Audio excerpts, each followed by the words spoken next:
కాబట్టే ఈరోజు మిమ్మల్ని చూస్తే చంద్రబాబు నాయుడు గుండెల్లో రైళ్లు పరిగెడతాయి. కాబట్టే ఈరోజు మిమ్మల్ని చూస్తే దత్తపుత్రుడు నోట్లో నుంచి చంద్రబాబు నాయుడు నోట్లో నుంచి కించపరిచే మాటలు వినపడతాయి. మహిళల అదృశ్యానికి వాలంటీర్లే కారణమని ఒకడు అంటాడు. వాలంటీర్ల దెబ్బకు ప్రజలు గద్దకాళ్ళ కింద కోడిపిల్లల్లా అల్లాడిపోతున్నారు అని అంటాడు. తనకు అధికారం ఇస్తే వాలంటీర్ల వ్యవస్థ నడుం విరగొడతాను అని చెప్పి కూడా అంటారు. తాము అధికారంలోకి వచ్చిన తర్వాత వారి కథ తేలుస్తామని చెప్పి కూడా అంటారు. ఒక్కటి చెప్తా ఉన్నా, ఇంతమందికి మనం దడ ఎందుకు పుట్టిస్తున్నామో తెలుసా? కారణం ఈరోజు మీరు, నేను, మన ప్రభుత్వం ప్రతి పేదవాడికి డెలివర్ చేసింది కాబట్టి ఈరోజు వాళ్ళ గుండెల్లో రైళ్లు పరిగెత్తిస్తా ఉన్నాం. వారి కడుపులు ఎందుకు మండుతున్నాయంటే వారి కడుపులు గతంలో మాదిరిగా నిందటం లేదు కాబట్టి.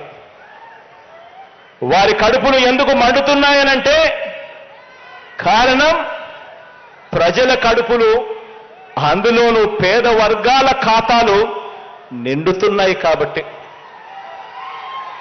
వారి కడుపులు ఎందుకు మండుతున్నాయనంటే కారణం వారిది నీటితో తీరే దాహం కాదు, వారిది అన్నం కోసం ఆకలి కాదు, వారిది అధికార దాహం.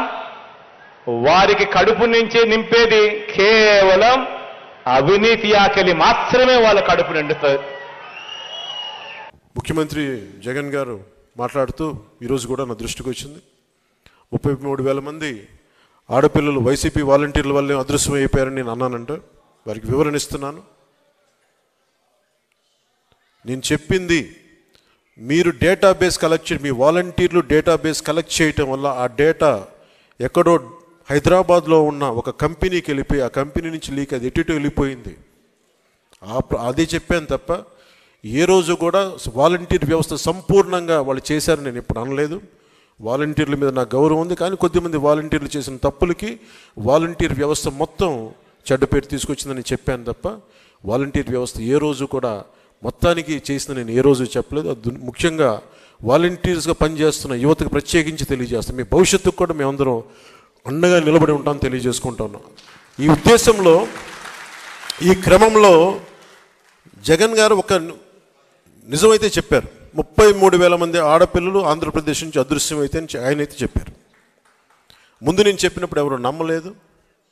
కేంద్ర హోంశాఖ సహాయ మంత్రి చెప్పిన తర్వాత ఇది బయటకు వచ్చింది, అప్పుడు అందరూ నమ్మారు. ఈ రోజుకి ఒక ప్రెస్ మీట్ పెట్టని వ్యక్తి నన్ను కానీ నాయకులు తెలుగుదేశం పార్టీ జాతీయ అధ్యక్షులు ఆయన తిట్టడం తప్ప, మా ఇద్దరిని తిట్టడం తప్ప అతనికి వేరే పని లేదు. అలాగే ఆర్వి రామారావు గారు కూడా మీరు ఒకసారి జగన్కి మీరు క్లాస్ వార్ గురించి ఒక చిన్న పాఠం తీసుకోవాలి. ఆయనకి ఇన్ని ఇసుక రీచ్లు ఉంటే అనేక సర్పంచ్లు కానీ ఎంపీటీసీలు కానీ ప్రతి మండల స్థాయి వ్యక్తులు చాలామందికి ఉపయోగపడే ఒక ఇసుక రీచ్ల్ని ఆయన ఒక కంపెనీకి దారాదత్తం చేసిన వ్యక్తి. ఒక కంపెనీకి దారాదత్తం చేసిన వ్యక్తి ఈ రోజున క్లాస్ వార్ గురించి మాట్లాడతాడు. ఎంటైర్ మైనింగ్ని కొద్దిమందికి అసలు దాదాపు ఈ పుస్తకంలో చెప్పిన 2,600 కోట్ల ఎంతో పైచిలకు అన్యాయం జరిగింది, ట్యాక్స్ రూపంలో రావాల్సింది కేవలం కొద్ది కంపెనీలకి కలెక్షన్ కంపెనీలు కట్టుబెట్టారని చెప్పిన ఇది కూడా ఉదహరించారు మన సురేష్ కుమార్ గారు. ఇలాంటి కోకొల్లలు. సో క్లాస్ వార్ గురించి ముఖ్యమంత్రి జగన్కి చాలా బలమైన పాఠం భవిష్యత్తులో తీసుకుంటాం. జగన్ మర్చిపోకు. ఏ అమరావతినైతే, ఏ ప్రజలనైతే, ఏ ఆంధ్రప్రదేశ్ ప్రజలనైతే మీరు హింసించారో, ఏ ప్రజలనైతే మీరు విధ్వంసానికి గురి చేశారో, జీవితాలని చిన్న భిన్నం చేశారో గుర్తుపెట్టుకోండి జగన్.